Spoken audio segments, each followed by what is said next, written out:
Hello, this is the Trews Comments Edition. I respond to your comments so that you really feel incorporated by me and you don't think like, oh, he's a faceless, anonymous thing up in some rarefied air of celebrity. Or look at him, Nicola Bell. Hi Russ, I work in Hoxton and I'm dismayed at trendy hipster types buying out properties that the local people of Hackney can't afford, thus forcing them to live in poverty-stricken areas. My grandparents are from Hackney, my parents are from Essex, I'm from Essex, I'm now back here in Hackney. Definitely more the gentrified end of it now, rather than the working class end that my family would be from. Well, Nicola, what we want is communities where everyone can live together. Definitely we need more equality, but I suppose what we need is free-flowing economic relationships in communities. We don't want any part of the population to feel maligned or moved on. These changes can't really occur on a local level unless we make quite big shifts in consciousness, because I think what you're saying there relates directly to the way that the financial and economic system works. So it's not the borough of Hackney, but the City of London is the borough that we need to consider, because that is the dark heart of our economic system. Jar Marley says, Russell, I think you should do a Trews about Bob Marley. Plus, what's your view on weed? Oh, I see why you like Bob Marley, Jamali. Well, weed, I think for people that can smoke it, please, yeah, why not? Sounds like they have a lovely time. I used to really like it, but then I got confused, so I wasn't able to anymore because I couldn't do it responsibly. So, and Bob Marley, yeah, I think he was a sort of a radical man, and through the medium of music spread a great deal of joy, wisdom and wonder, and I have nothing but respect for him. Is it too sincere, Gandhi?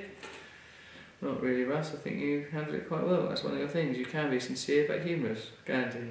You're just saying that. No, honestly, I really believe it. Do you know that Gandhi had no sense of smell and insisted that the vegetable patches and flower beds in his ashram were fertilised with human faeces? Isn't that right, Gandhi? Actually, yes, that is right. So isn't that a bit selfish that you didn't have a sense of smell and as a result wanted the beds to be fertilised with, you know, human faeces? You could say it's selfish, Russell, but in a way you're trivialising my many achievements like the independence of India, the salt marches, the popularisation of non-violence. Sorry, Gandhi, that's just trivial. Carthy Psalm. Dear Russell, in Britain we managed to create a 30 million plus group of activists, a people's state if you will. Oh, if we did. I thought they'd already done it. I was like, oh, yeah, this sounds good. If we created a 30 million plus group of activists, a people's state if you will, would you be our ambassador? You could speak on our behalf, two politicians, the Queen, and other countries' governments. We could bring about the change we need. Just need to start a petition. Much love. Carverton, well, I really admire your optimism, and I do sincerely admire your optimism. Yeah, if you do that, get together that 30 million activists, a people's state, if you will, I, if you want, will be the ambassador. But I won't speak to politicians and the Queen, because I think quite early on in the process, shouldn't we get rid of them? We're not going to go, right, we've got 30 million activists together, good, 30 million of us, everyone right? Yeah, we've all got basic consensus, even though it's a massive diversity, right, yeah, we're okay. Well, I better go and ask the Queen if this is alright. Let's definitely still keep a monarchy and give a percentage of all of our money, even the poorest among us, to one really rich family that's been around for ages, hopping around the globe, contributing to wars and conflict and having loads of money. We're not going to get rid of them. So one of the first things we'll do is we'll get rid of that kind of privileged system and that kind of faux democracy. But in principle, I hope your petition goes well. I'm looking more forward to being the new ambassador. Danielle Banzon, could you please do a Trews episode on this whole women against feminism thing that's going on? Social media seems to be glutted with it at present, although that just could be my Facebook filtering my newsfeed. It could be that because they do that. And now I don't know much about it. I'd like to learn more against it. I can't imagine why women would be against feminism. Sounds like an odd thing for women to be against, but I'll look into it. Jason Andrews, hello Russ, can I say Russ? Sure. Let's just go with Russell, okay.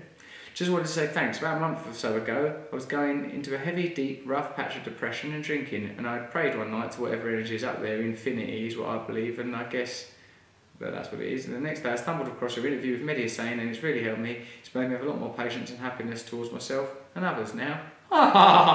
That's good, thanks. Keep doing it then, keep praying and look for the community of other people that have a condition like you. There's plenty of communities that are available, abstinence-based recovery and fellowships and support groups. You should look into that, mate, if you need help. Ryan Span, Russell, you're brilliant and I love you and an earthling. Do a video on your favourite movies. We all have them, we won't judge. Okay. Ryan, here are my favourite movies. Elephant Man, I love the sentimentality of the Elephant Man, and I like how it's like a real life fairy tale, like he's a prince or something, that prince is ugly but beautiful on the inside, and that you sort of real, and the way that Lynch made it about how industrialisation makes humanity ugly. I like Life of Brian because it's so funny, and I like all the little vignettes and sketches, and I love Palin in it, and I love Cleese, and my favourite bit in it is like, "You lucky boss." And I also like One Flew Over the Cuckoo's Nest because I like R.P. McMurphy, a trickster lunatic going into a system run by a tyrannical person, Nurse Ratched, and through his sheer force of personality disrupting the system. Thank you for watching the Trews comment edition, and continue to watch us and continue to let us know what you want us to cover. This exists for you. We're all trying to find truth together, isn't that right, Gandhi? No, I'm really bigoted. Well, Gandhi, don't say that. No, I was just making it up. Oh, don't listen to the music. I think he's been drinking. Right, see you soon. Bye bye.